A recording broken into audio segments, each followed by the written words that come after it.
আসসালামু আলাইকুম ওয়া রাহমাতুল্লাহি ওয়া বারাকাতুহু। কেমন আছেন আমার আদরের কলিজার টুকরা আপুরা?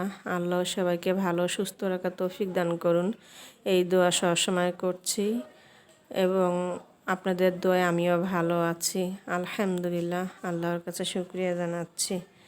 তো আপুরা, আজকে আমি বেল আলু, ফুলকপি, সিম, গাজর দিয়ে আমি ঝোল রান্না করব।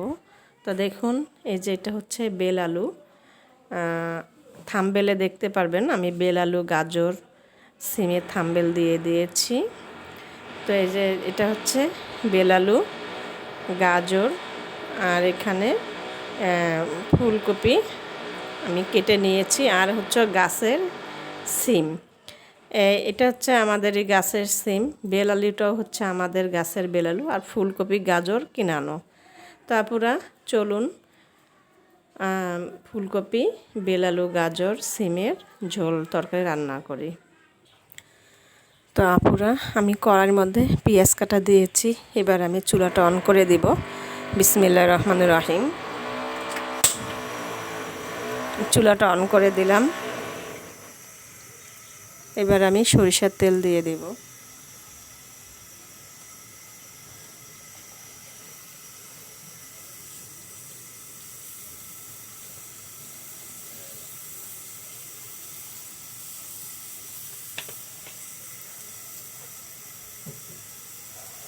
সরিষার তেল দিয়ে দিলাম। পেঁয়াজ আমি হালকা করে একটু ভেজে নেব।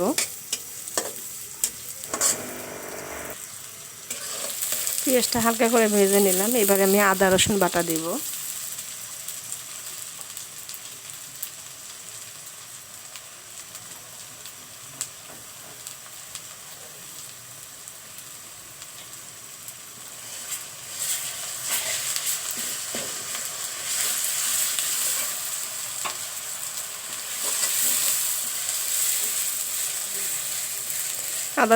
আদা রসুন বাটা একটু ভেজে নিতে হয়, না হলে মানে কেমন একটা গন্ধ করে, এর জন্য একটু ভেজে নিলাম।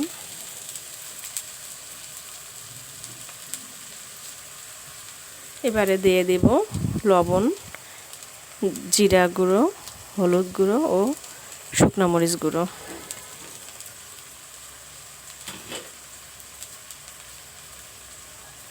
দিয়ে দেব একটু পানি মশলা কষানোর জন্য।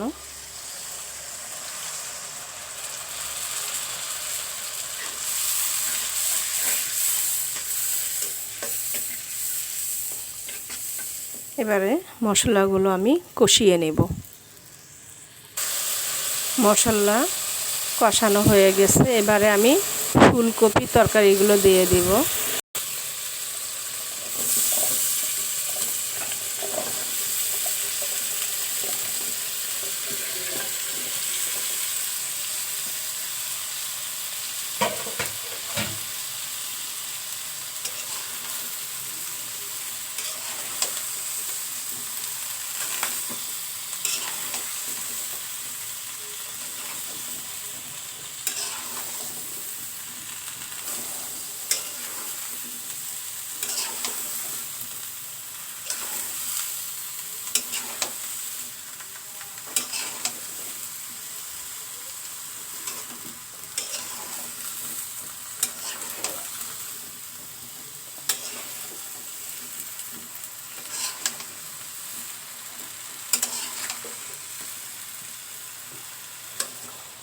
তো আপুরা, পাশের বাড়িতে কাজ চলতেছে, তো ওখানে মিশিংয়ের অনেক আওয়াজ হচ্ছে।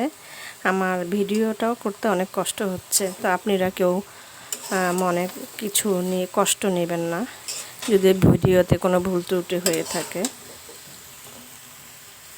তো আমি ক্ষমা প্রার্থী। তো এবার আমি ঢেকে দিব। ঢেকে দিয়ে ভালো করে কষিয়ে নেব।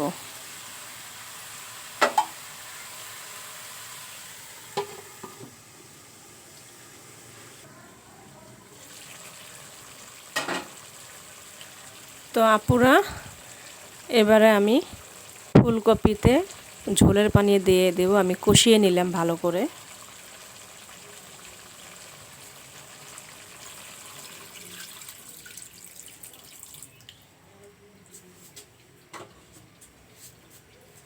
দিয়ে দিব ধনিয়া পাতা। আমি ঝোলের পানি দিয়ে দিলাম, ধনিয়া পাতাও দিয়ে দিলাম।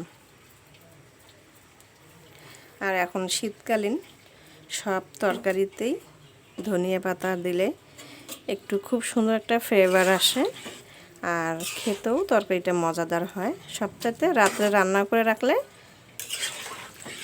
পরের দিন বাসি তরকারিটা খেতে অনেক মজাদার হয়।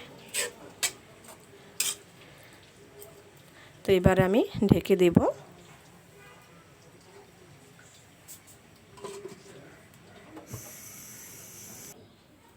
আপুরা নামিয়ে নিয়ে আসলাম বেল আলু দিয়ে, গাছের বেল আলু, গাছের সিম, ফুলকপি দিয়ে ঝোল রান্না তরকারি। তো ভিডিওটি যদি আপনাদের কাছে ভালো লেগে থাকে অবশ্যই কমেন্ট করে জানাবেন, লাইক দিন, বেশি বেশি করে শেয়ার করুন। দোয়া চাই ছোট্ট রান্নাঘর চ্যানেলটিকে সাবস্ক্রাইব করতে একদমই ভুলবেন না। যারা নতুন আপুরা দেখছেন পাশে বেল বাটনটি ক্লিক করে আমার ভিডিওর পাশেই থাকুন। সবাই ভালো থাকুন, আল্লাহ সবাইকে সুস্থ রাখার তৌফিক দান করুন, এই দোয়া কামনা করে রেখে দিচ্ছি। আসসালামু আলাইকুম ওয়া রাহমাতুল্লাহি ওয়া বারাকাতুহু।